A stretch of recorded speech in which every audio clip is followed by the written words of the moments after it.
So this will be a short tutorial on how to fill in forms for the IPSF competition that is being held in South Africa by the South African Pole and Aerial Sports Federation. So every single athlete that partakes within the competition will have to fill in some sort of form or other, unless you are an ultra athlete. So today we are going to have a look at specifically aerial hoop and pole forms that need to be filled in for the competition. The first thing that is important to realize is that it is necessary when filling in forms to have either your pole code of points with you or your aerial hoop code of points with you, depending on which discipline you are doing, or both. Please be aware that occasionally the IPSF does update the forms, so it is always important to make sure that you have the most current code available. Okay, so the aerial hoop code is available until the end of this year, and the pole code will not change until the end of next year. Next important document that you need in order to fill in your forms correctly this year is a document that was released by the IPSF on the 10th of January, which is called the mid-cycle update for 2023. Everything that is in the mid-cycle update will, as soon as one of the codes becomes up for renewal, will be added to those codes. But for now, just be aware when we fill in forms, it is always a good idea to make sure that you have also checked the mid-cycle update for any relevant information. So let's have a look. If we have a look at pole sports forms, let's just start with pole sports forms. If you have a look at pole sports forms, let me just do next screen share for you quickly.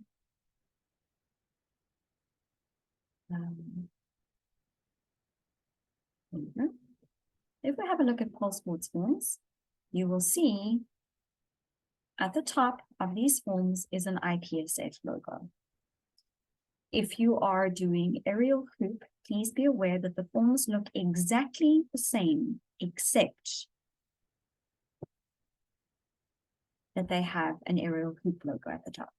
So pole sports athletes must please make sure that they fill in forms that have an IPSF logo at the top. And then aerial hoop athletes must make sure that they fill in forms that have the aerial logo at the top. Right. These forms are exactly the same, so I'm just going to quickly show you where in each code you need to find the information that you're looking for before we go and fill in the forms. At the beginning of each of the codes, we're looking at the aerial hoop code here, which I'll show you where to find this in the pole code as well. After the technical bonus section is the IPSF section on compulsories. Okay. The compulsory section starts with a breakdown of a key of exactly which are flex elements, which are strength elements, balance, synchronized balance, and fly elements for the doubles that need to be used in filling in the form. So everything you'll get from the code as it is. All right. The next put down is very important. It starts with a long section explaining if you are an elite, a senior, a master's for a plus, or a junior, it will give you a breakdown of what type of elements you should have and how many of them there are. If at any stage you see athlete's choice, this doesn't mean that an athlete gets to choose what they want to from anywhere. It just means you can add another flex element, another strength element, or another balance element. For the novice athletes, you will see that, for example, they have 2 athlete's choice elements from the code. Right. So the first thing that is important to know is please go and check that you are filling in the correct number of flex elements, strength balance elements, and so on and so forth for aerial hoop. Underneath that section is a breakdown of what point category you are allowed to choose. So here we can see the category breakdowns, elite, professional, and amateur for each senior, novice, and so on and so forth, and the type of points that you are allowed to use. So please make sure that when you fill in your forms, you are only filling in elements that fall between the lowest and the highest element value that you are allowed to choose. Once you are sure that you have got the right number of flex elements and strength elements and balance elements, for example, for who, and you have made sure that all of these elements are falling in within your range value, then have to make sure that, technical value, excuse me, you have to make sure that they fall within the point range allowed. What does this mean? This means that if you had to take all your compulsory elements and add them together, they would have to fall between whichever minimum and maximum points are allowed for your category and division. Right, this is very important. If you have the incorrect number of flex, strength, or balance elements, anything that is over and above will result in a deduction. If you use elements that fall outside the technical values permitted, you will get a deduction. If your sum total of just the compulsory elements falls outside of the permitted range, you will get a deduction. So a very nice summary of all of this is this little block here, in this block on the aerial hoop. You will find here on page 13, okay, this is the sum total. Below this, you will find the reasons for elements not being awarded, and just above it, you will find the reasons for deductions on your form. Fine. If we look at the poll code, sorry, that's a mid-cycle update, that is not what we want. If we look at the poll code, you will see that exactly the same information is given after the technical deduction section, but it will give you everything you need to know for poll. All right, so there we have all the codes for poll. If we go further down, we will have exactly the same. It tells you exactly number of elements you have to use and so on and so forth. And then below, you've got, again, the breakdown of the point value and the range. And then again on page, here we go, page, I think it's also page 13. You've got now the technical breakdown in a little box form, as well as all the deductions, page 15, excuse me, as well as all the deductions that will apply if something is written incorrectly. Right. So now that we know where to find all this information, let's have a look at how to fill out the form. So we're going to use a pulse sports form. Yeah. But exactly the same would apply for aerial hoop. So the first thing is to write in your athlete's name. This is your first name followed by your last name as your true given name. Okay, so in my case, it would be Addison Jane Van. Okay, as it stands. The date that you put in on your form is your date of submission, not the date you signed the form, not the date that, unless it's the date of submission, not the day that you filled in the form, unless it's the date of submission, and not the day of the competition. So if I felt that I wanted to hand my form in on the 30th of March, sorry, let's try that again, more deliberately, 30th of March, that is how I would write the date. You can write 30 March 2023, you can write 03/30/23 if you prefer, it doesn't matter. Just make sure that it is the date that you submit the form. The country of origin for our competition obviously would be South Africa, which goes in this box, and your region is one of the 9 provinces, just one of the 9 provinces, not the country, not the town you come from, not the suburb you live in, nothing more than the province you come from. So in my case, it would be Gauteng. The only pole sports federation aligned to the IPSF in South Africa is the South African Pole Sports Federation. So you can either write SAPSF. We are not the Pole Dance Federation, we are Pole Sports Federation. It is an S, not a D, please.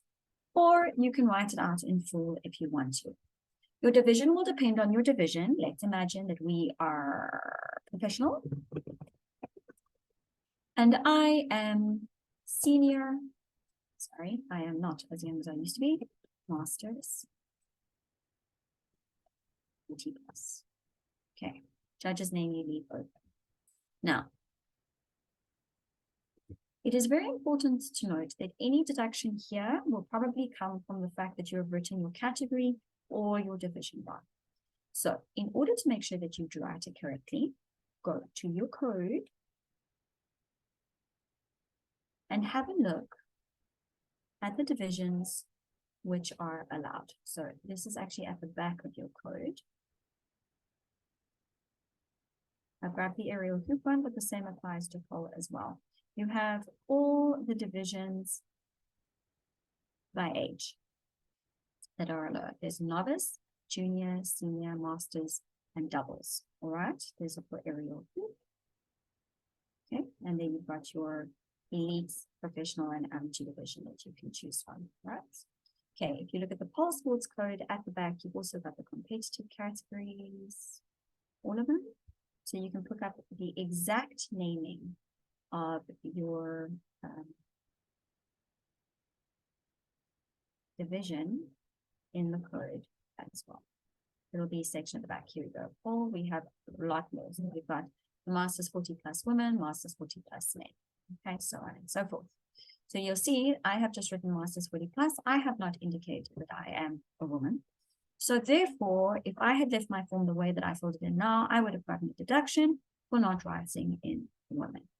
So if we go back again to my poll code, this would be correct to say Masters 40 plus. You can put a W or you can write woman or as you like. But please indicate to us both the division and the gender base that you are in so that we know.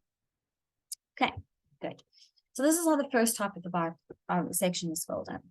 Bottom section, the athlete signs. So I would have to, if I was to send this in by Word, absolute allowed is what I can sign at the bottom as my name. Okay, that's perfect. Do minors sign forms? Yes, minors have to sign their forms. It doesn't matter how old an athlete is, an athlete has to sign their form under athletes. If you are an you have an IPSF registered coach, for this year we only have 2 coaches. So if you have Daniela Baker, who is your pole coach, then she can sign your coach's form for pole sports only. And if you have Caitlin Lawson, she can sign for hoop only. We have no other coaches this year. Therefore, who else can sign the form? If the athlete is a minor, then the person who signs the form is a legal guardian or a parent. They have to sign the form. If it is a doubles routine, we would expect to see somebody else's name. Let's take Tanya Packer, and let's imagine at the bottom that Tanya was my other doubles athlete. Tanya would have to sign at the bottom with me as well. Okay, good. So please just make sure that everybody signs the forms and that the correct people are signing under coach's signature. So coach's signature is either your coach, or if you are under the age of 18, your legal guardian or your parent. If you are doubles, both sets of parents have to sign. So let's fill in the form now. Let's have a look at this. Element code number is the code as it stands in the IPSF code of points. The name is the name as it stands in the IPSF code of points. And then we have the technical value. This column here is where you write the value that corresponds to the code. Yeah. Right. Compulsory bonus code only applies to compulsory bonus that you add. I'll explain those in a second. And these are their technical values. Anything that is in blue, don't touch. That's for the judges on the judging day. Okay. So let's have a look quickly. And we're going to fill in a couple. Let's imagine that I have decided as a professional athlete that I am going to do flex move. Sorry, this is the group code. We want the full code. We want the flex move. Let me start my routine. The first compulsory that I'm doing in my routine is this is a popular one. F15 cross elbow hold. It's a 0.4. Okay. So in my form, I would start. This is the first compulsory that the judges are going to see. And I've already forgotten what code number it is. It is F15. So we make sure that when we write down the code, we write F15. and the name exactly as it stands in the code. Cross, bow, elbow, hold, exactly as it stands. So we would want to write, sorry, we would want to write cross, bow, elbow. Okay, if I write elbow, cross, bow, hold, or anything that is anything other than the name of the code, spelling mistakes can be forgiven. If I wrote held with a double D, I'm not going to deduct you. But if you change the name of the move in any way, and that includes leaving out, for example, if it is Allegro 1, and as opposed to Allegro 2 or Phoenix 2, and you leave out the 2, that will get you a deduction because you have changed the name. Okay. The technical value, 0.4, goes under technical value. Okay. That's what it is. Don't write just 4, it's 0.4, not 0.4, 0.4. Okay. It's exactly as you write it. Now let's talk about the technical, the compulsory bonuses for a second. Compulsory bonuses only apply to all sports. And let's imagine I'm going to take a strength move,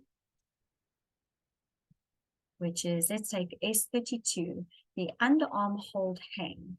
Okay, this is 0.3.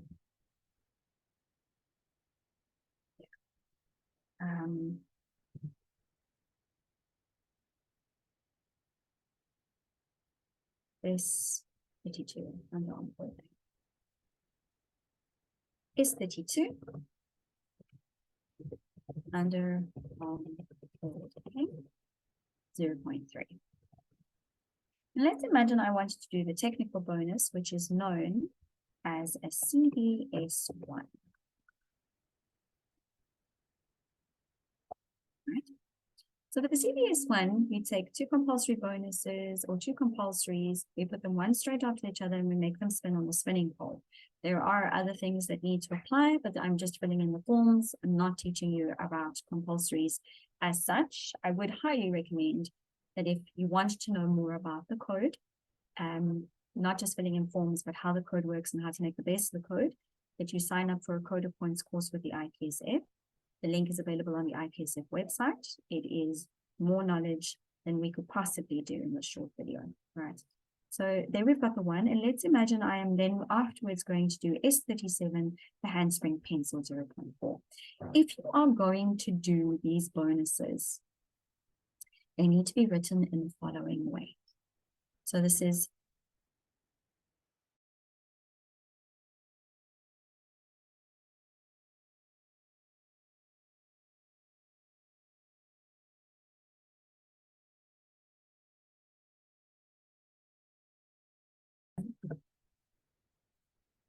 plus handspring